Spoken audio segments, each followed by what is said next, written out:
Hello and welcome back. All right, so I know this is the start of the grind series. Essentially, I'm going to be doing basically discussing: are the tanks really worth it? What are they about?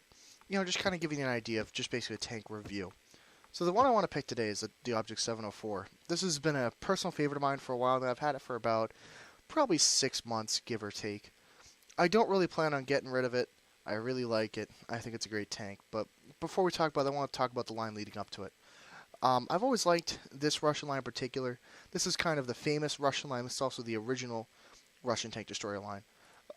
Anything below the Su-85, it's the typical low tier stuff. I mean, they're sort of good, sort of not. Meh, they're okay.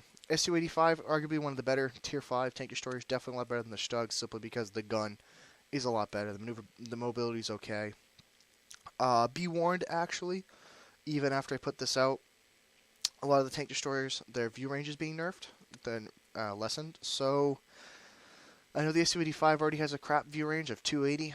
It might go down, it might stay up. I'm not sure. That's something to consider because I know that's something Wargaming has been doing recently. The Su-100 is still a good tank. Has a lot of gun selections, very mobile. I like it. Very good camouflage rating. That's something actually across the board with this Russian line is their camouflage rating. Now here is where at the SU-152 you start seeing kind of the flavor of them. You start off at tier 7, the 152 millimeter. This gun, I want to highlight something on this tank that not many people are aware of. This tank has very good camouflage rating. It's decently mobile. It has enough horsepower. It's like 43 tons and it gets 600 horsepower. It's just enough to move it around. But this right here, 250 penetration for the heat round at a tier 7 tank destroyer, and then 86 for the HE. I would recommend playing this tank, loading almost all HE, and then loading like 5 or 6 heat rounds. The reason being, 250 pen is ridiculous at tier 7. With this tank, if you play it right, you can absolutely wreck everything. ISU 152, the infamous troll cannon, with that gun on it. Word of note, don't bother with the 122. Not worth your time. ISU, very good gun. Yet again, needs a camouflage, but because it has the alpha damage at tier 8, the only other tank that can really go against it is the Rheinmetall. I'd still take the ISU over the Rheinmetall. I know the Rheinmetall's a really good tank, but this gun has the penetration that Rheinmetall doesn't. Now we get to the 704. A fantastic tank so far, but let's see in the review. So first of all, I want to talk about the mobility of this tank. I know that's not the thing about tank destroyers, but it's something worth a word of note. Weirdly, a lot of the tank destroyers, by the time they reach tier 8, 9, and 10, they get heavier and heavier, more and more armor, and they lose their mobility. This thing does gain a little bit of armor over the ISU, but it's sloped, which means the ISU has roughly, I think, 90 millimeters in the front, but it's flat, so you get 90 millimeters of effective armor. This thing's 120 millimeters of armor. Sloped at that, you can get around 150, 160, over 200 in some points. But the thing is, you could artificially angle and slope it so you can adjust how effective it is. I like this feature with this tank. It saves you a lot of weight for a lot more effectiveness. That's the point. With a massive 700 horsepower engine for the 49 tons, you have enough maneuverability. This thing isn't exactly the slowest thing. However, that 22 degrees per second traverse speed, that is the only thing about this tank I find that really negates your mobility. It turns so slowly, I'd recommend clutch braking over here, but that continues on. 37 kilometers per hour top speed is definitely in the mid-range. You got the Foch, that's a lot faster. The Waffentrager Panzervier, which is kind of around the same-ish, maybe a little bit faster, but a lot of tier 9s are a lot slower.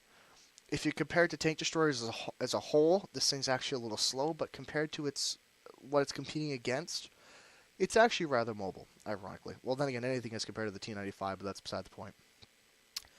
Now the gun. The infamous troll cannon. It's a little bit better on here than the ISU-152. It gets a little bit better rate of fire. The same ridiculous 286 penetration with standard. 329 with APCR. Now this is reason why I like APCR. With heat rounds, because it's high explosive anti-tank, the minute it contacts something, it explodes. APCR has to go through some armor of some sort to explode, meaning, generally with APCR, you won't have the problem of it just exploding and not doing any damage with tracks and won't get critical hits and things of that nature. That's something that's actually quite important.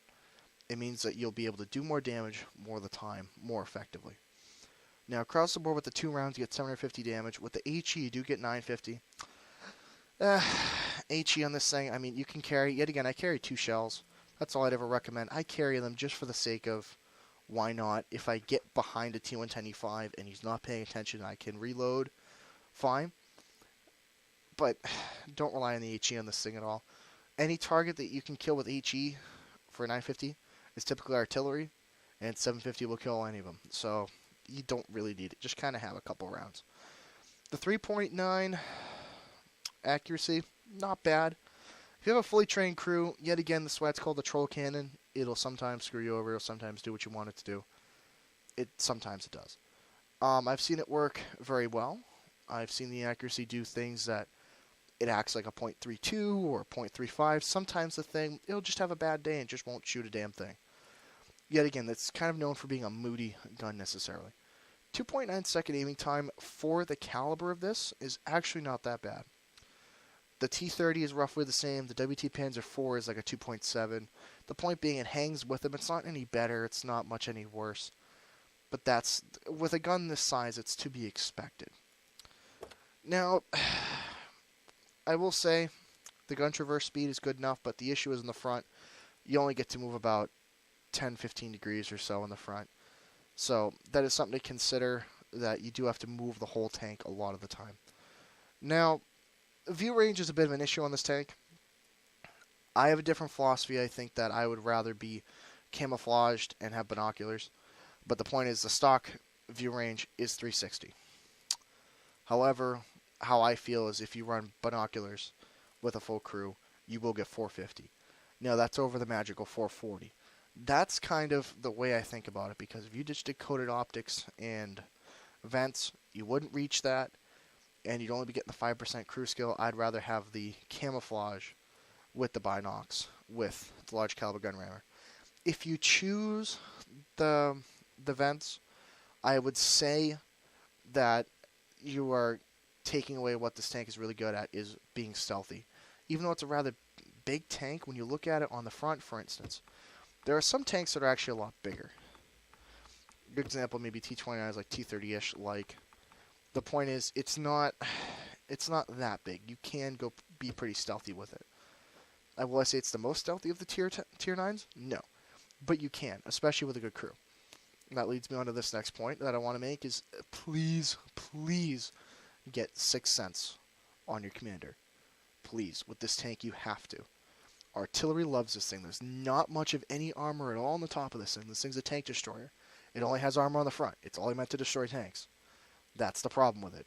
If you get shot on that rear engine deck, you are not going to have a good day at all. You're going to be a very angry tanker. I know. I've had it happen many times. The point being, you need to know when you're spotted in this thing, especially if you're going to rely on your camouflage. I would go Deadeye for your gunner. Definitely go Deadeye. Because it increases your chance for criticals, I would try and maximize that, because the 152mm, not many people are aware, but every module has a module health. And every gun does amount a certain module damage. Meaning, like, for instance, if you're driving an E100, there's a reason why an MS-1 can't track you. It doesn't do enough module damage.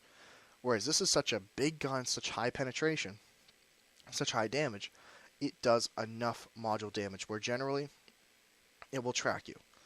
However, Deadeye is good for things like ammo racking, killing off crew members, and damaging other such things. Now, for the driver, I would definitely recommend clutch braking. You need it. You need it. With that 22-degree traverse speed, I'll tell you this much, nothing helps more with that. Because you're going to be, invariably, it's going to happen a lot. Because you're tier 9, you're going to get those tier 7 and 8 scouts, typically 1390s and Walker Bulldogs and things like that. They're going to get up beside you. You need to get up against a wall and turn. You need that clutch braking. Now, some people would go with off-road driving and other things. Well, my thought is you're going to be stationary. If you're going to be camouflaged like you should be, you don't need it. Safe stowage. I would recommend on all Russian tanks, especially if you have 2 loaders. It's one of the Russian things to have a somewhat not durable ammo rack. If I were you, I would have safe stowage. Now, in terms of the last loader, I like Intuition. It really helps with long reload tanks. With this one's 14.76 reload. it helps a lot. It helps a ton. The point being, you could be in the middle of loading a shell and you think, oh crap, I need HE, and you switch it. That's the other reason I carry 2 HEs, because I'll be almost 3/4 of the way through loading, or I'll already be loaded. If I need that HE, bang, it'll come up. Does it happen often? No, it only has like a couple % chance of doing it. But I'll tell you from experience, it happens all the time during this thing. Then my second set of perks variety I'd get Camouflage. I'm just about to get done with them. Then after that, I mean, it's really up to you after the second set. If you want to get repairs, I could totally understand that. I could agree with that. If you want to get some of their unique perks, maybe to increase the view range or maybe use armorer for your gunner, I can understand that too. I will say as a whole, this tank does not get ammo racked very often. It does not get overrun very often. It doesn't get completely and utterly wrecked by anything except artillery. That's one of the things I like about it. Very rarely am I sitting there playing it and do I get randomly ammo racked or something by one shot. For a Russian tank, it's more durable than most. Now, something I do want to highlight here. Everybody knows I use ODM Mortis mod pack. I absolutely love what they do. It comes up with a menu to show you how to put in mods. One of the things that you can put in is a replays manager. Here's something that I really want to show. Is that if I go a couple pages in, oh, one more, I can sort all of my replays through this. I can go up by damage, by if I won or not, by how many credits, how much experience, what tank I'm in, whatever, by the map, whatever you need. It only holds about maybe, 10 or 20 replays on a page. You gotta search through your pages. But if you did a replay yesterday or the day before and you want to save it and you want to rename it or whatever, it's definitely worth it. Now, how you use it's actually a little bit different. You would click on it, you click play, and it would log you out. And then, now it goes in. The thing is, because I just played it earlier, it's going to go right into it. Anyways, so here we go. We log in. I'm actually going to leave it the way I was playing it in-game. The reason I'm picking this replay, it shows some things I did very well with the tank and some things that I royally screwed up with. In the end, obviously we win, because you saw, and I do a considerable 5k damage, a little bit over. What I'm going to show you what this thing doesn't do is when you're facing a tank, even with a modest gun, if you don't properly angle and properly use that front armor, you will take damage. However, you have to remember this thing's alpha damage is quite considerable. Now, if you look right here, Tier 9 high with only a couple Tier 9s, the rest are Tier 8s and 7s. I know that means the damage on this thing's artificially inflated. Now, going to this, if anybody has an Object 704 and they don't really know what to expect or what is really good, if you get like 2,500 damage a game, maybe 22, 24, somewhere in there, you're into the 22, 24, 2,600 winning area. If you can do that every game, you're doing pretty well. This is not a game to play, this is not a tank to play alone, I would say. If you can play in a platoon, I would highly, highly, highly recommend it. That's the big issue with this thing. Because of the reload time, because of its lack of thick armor, and because of its relatively just mediocre maneuverability. If you can run it with people, I'd recommend, just like here. I got my friend Mike in a Leopard PTA, my other friend John in a 1390. Full disclosure, my friend Mike, his Leopard is totally stock. He just got it the other day. And he ain't gonna be much help here. And then my friend John in the 1390. So, first thing I'm gonna do, simply, are you? Nope, couldn't get it. Yet again. See, that was important. I came back down the ridge and artificially sloped that front, made it a lesser of a slope, so you're trying to hit it, it just bounces right off. It's going to do that most of the time. If you back off the minute you're spotted like that down a hill, generally anything that was coming at you will bounce. I've had artillery try to fire AP rounds at me, and when I back up like that, just bounce right off the front. It's always enjoyable when that happens. So, binocs are activated, camo's activated, just kind of sitting here waiting for shots. This is something you want to do with the Object 704. You want to stay with a group of people. Typically, I like to go, if the map is split 60-40 like it is right now, I like to go with the 40%, especially on this tank on this road. Now, yet again, I back off. I have another bounce. So I had a bounce from the STA-1, a bounce from the T-69, a bounce from the WZ, and a bounce from the Carnarvon. The Carnarvon tracked me and did 0 damage. This thing's armor is good, but yet again, a lot of those guys are lower tier. They're all lower tier except the WZ. Oh, shot in the KV-3, and oh, Troll Cannon does a nice 836 roll. That takes a massive chunk, and if you look at the reload, already halfway through the reload, and the DPM on this tank is actually quite good, especially if you got a good crew and you try to take your shots. All right, so yet again, gonna look at the Leve. Mike hit him. I can't hit him at all. Looks like Lewis over there in the 1390 is moving forward. All right, now, ooh, am I gonna make it? Oh, look at that. That's something with these bigger guns that not many people are aware of, is that they're so heavy. The round is so heavy, it's not the highest velocity. You can loop it over things. I looped it right over that mound right there. I was able to get it right past him. Oh, this is WZ-120. He's not paying attention. Why, I don't know. He should be. Oh, whoop. And he bounces. That's something with this tank. If you look at where the tracks are when you angle, typically a lot of tanks will end up hitting your tracks and do no damage, because there's no hitboxes near your tracks. They can't shoot into your tracks square on. Oh, this poor WZ. Oh, right through the turret. Oh, that sucks. All right, so we just did all the damage to WZ and a shot into the KV-3, and suddenly we're at 2,800 damage. Almost 2,900. Now, our friend Mike just died. He rushed in there, and yeah, he got obliterated. And then my friend John, a.k.a. Lewis Sparks, is trying his best. He's trying to get out of there. Remember our team speak, he was freaking out, and yeah, he goes down also. Alright, so now I gotta deal with this Carnarvon. Now, here's a mistake I made. I am letting my armor stay flat right now. That's the biggest mistake I have made.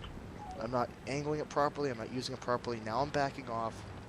There we go. The issue is you don't want to expose yourself any longer than you have to fire that gun. If your gun takes 3 seconds to fire, to aim in, you shouldn't expose yourself any longer. See, exactly like that. I shot at the Carnarvon, didn't happen, fall back. You do not need to stick around. Don't need to take any more shots than you need to.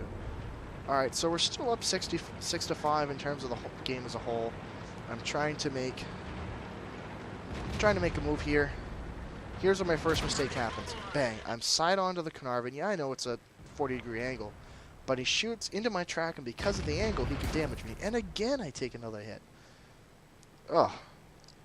It's almost 500 damage just taken, as I wasn't paying attention. Now, this T-69, he's going to be a bit of an issue. The VK is not going to be an issue, but I'd hate to waste a shell for him. 750 average alpha damage shell for 129 health. There's the Carnarvon. I'm trying to get an angle on him. He misses. I bounce off him. Yeah, those British turrets can be just about as a pain in the ass as American ones. T-69, he's thinking about it. This Carnarvon, I'm not angling my armor.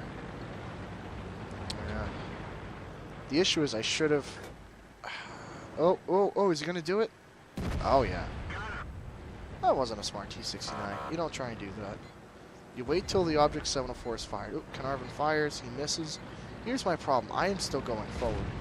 Target acquired. And, here's something else I want to point out. Why ram on the side when you can just hit the corner? That's something that people need to remember. You don't always have to hit a tank completely square on to do damage. You hit the corner, you can keep moving, keep your momentum up so you don't stop.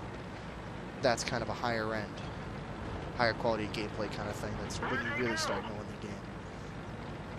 So I'm at a 29-30 for a 1-8, trying to go after this Carnarvon.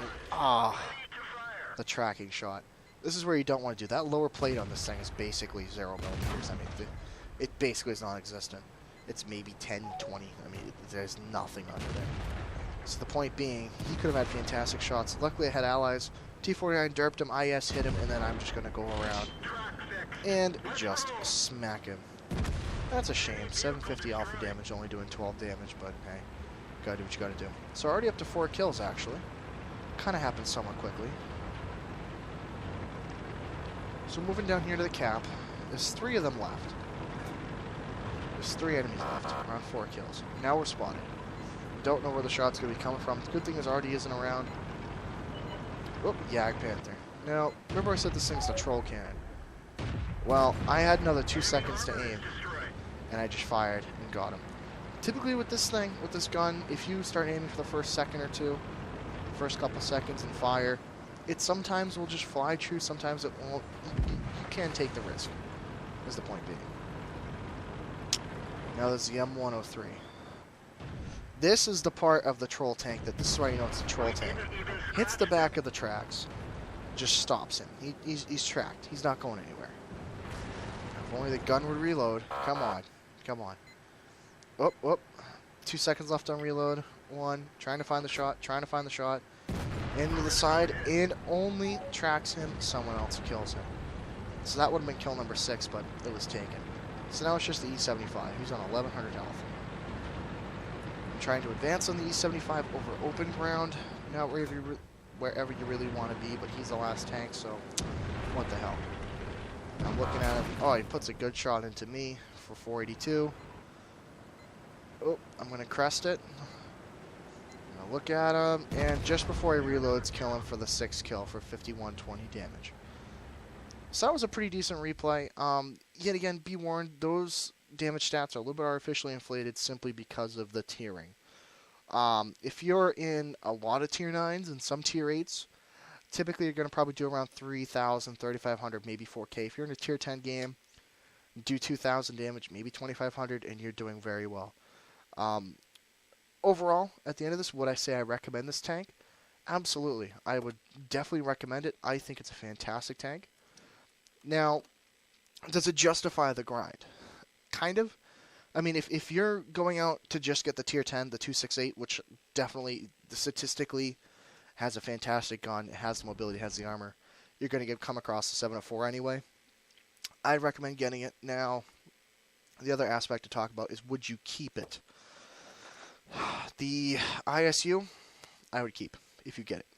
Keep it, keep it, keep it. The 704, it's kind of a toss-up because it's not the best tier 9 tank destroyer. It's not the worst. It's kind of in the mix.